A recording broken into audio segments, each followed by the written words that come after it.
Сәлем достар, бүгін сіздермен қаржылық сауаттылық жайлы алтын кеңестермен бөлісетін боламын. Бұл кеңестер өміріңізде міндетті түрде қажет болатынына сенімдімін.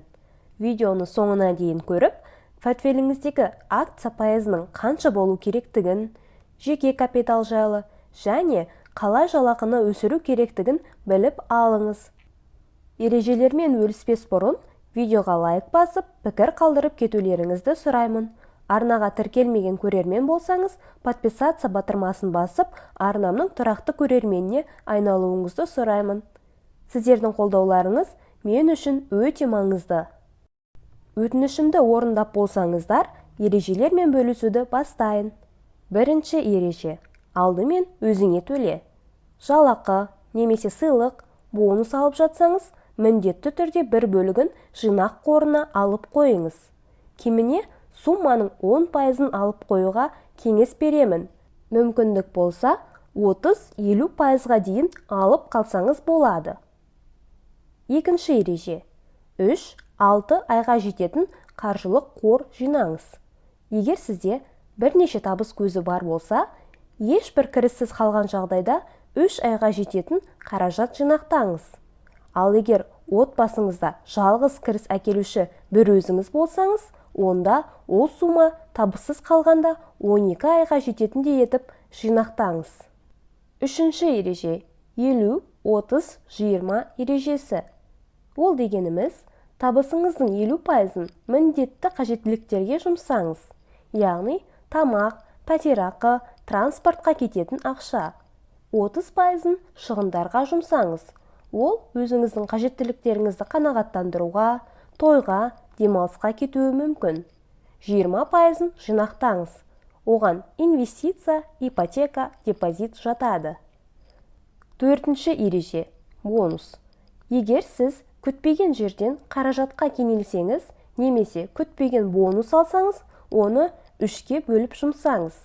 Бір бөлігін көңіл көтеру, сауық сайранға, екінші бөлігін зейнетақыға қалдырыңыз. Соңғы бөлігін несие қарыздарыңызды жабуға жұмсаңыз. Бесінші ереже. Жоғарғы пайыздық несиеден алшақ болыңыз. Микроқаржылық ұйымдарда, банктерде тұтынушылық несие пайызы жылына 56%-ға дейін жетеді. Егер сізде осындай пайызы жоғары несие бар болса, оны уақытынан бұрын ертерек жабуға тырысыңыз. Алтыншы ереже. Жұмыс орныңызды жиі ауыстырыңыз. Статистикаға сүйенсек, 1,5 жыл сайын жұмысын ауыстыратын адамдар орта есеппен алғанда, бір компанияда ұзақ уақыт бойы жұмыс істейтін адамдарға қарағанда 50%-ға көбірек жалақы алады. Жетінші ереже. Өзіңізді жоғары бағалаңыз. Сізге жұмыс беруші істелінген жұмыс немесе жұмыстың қиындығына байланысты жалақы бермейді. Керісінше, сіздің басқа адам үшін құндылығыңызға байланысты жалақы береді. Басқа адамның қажеттілігін біліп, сол адамның қажеттілігін қанағаттандырып мәселесін шешіңіз. Жұмысқа тұру үшін сұхбаттасулардан жақсы өтуді үйреніңіз. Сегізінші ереже. Пайыздық төлемдер. Сіздің пайыздық төлемдеріңіз табысыңыздың 25%-нан артық болмауы керек. Яғни, сіз ипотека, қарыз, несие бөліп төлеуге ай сайын жалақыңыздың 25%-нан артығын жұмсамауыңыз керек. Тоғызыншы ереже. Көлік алудың ережесі. Егер сіз көлік алғыңыз келсе, 20-4-15 ережесін қолданыңыз. 20% көліктің алғашқы жарнасын төлеңіз. Несиені 4 жылға алыңыз және табысыңыздың 15%-ын ай сайынғы төлемге жұмсаңыз. 10-шы ереже. Зейнеткерлік жайлы қазірден ойлан. Зейнеткерлік дегеніміз міндетті түрде 60-тан асқан кездегі уақыт емес. Зейнеткерлік дегеніміз жұмыс істемей күн көре алатын уақытыңыз. Зейнетке тіпті 35 жастан бастап шықса да болады. 11-ші ереже. Өз жасыңды 120 санынан азайт. Шыққан сан сіздің инвестициялық портфеліңізде болуы керек оптималды акцияның пайыздық көлемін көрсетеді. Мысалы, менің жасым 25-те делік. 120-дан 25-ті азайтамыз. Сонда 95.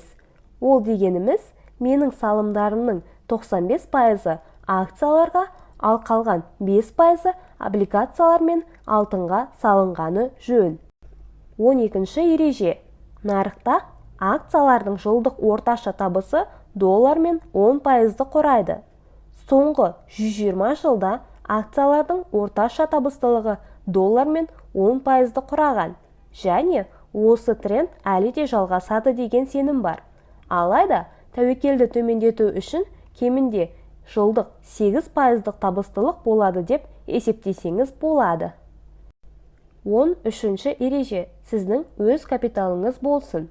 Сіздің өзіңіздің жеке капиталыңыз кемінде өз жасыңызды айлық жалақыға көбейткеннен кем емес болуы керек.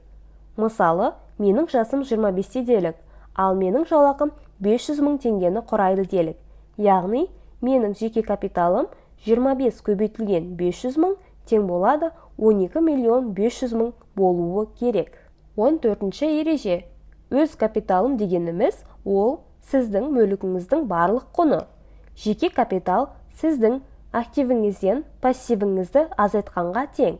Актив ретінде бағалы қағаз, үйіңізді, ақшаңызды қарастырсаңыз болады. Ал пассив ретінде несие, бөліп төлеу, ипотека, қарыздарды қарастырсаңыз болады. 15-ші ереже. Кез келген затты сатып алмас бұрын ойлан. Бір затты көріп, оны алғыңыз келсе, өзіңізге 24 сағат беріп ойланып көріңіз.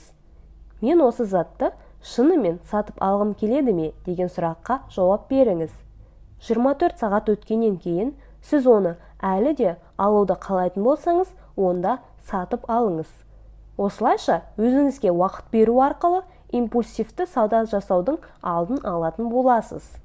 16-шы ереже. Өз уақытыңызды ақшадан артық бағалаңыз. Өзіңіздің уақытыңыздың қанша тұратынын анықтаңыз.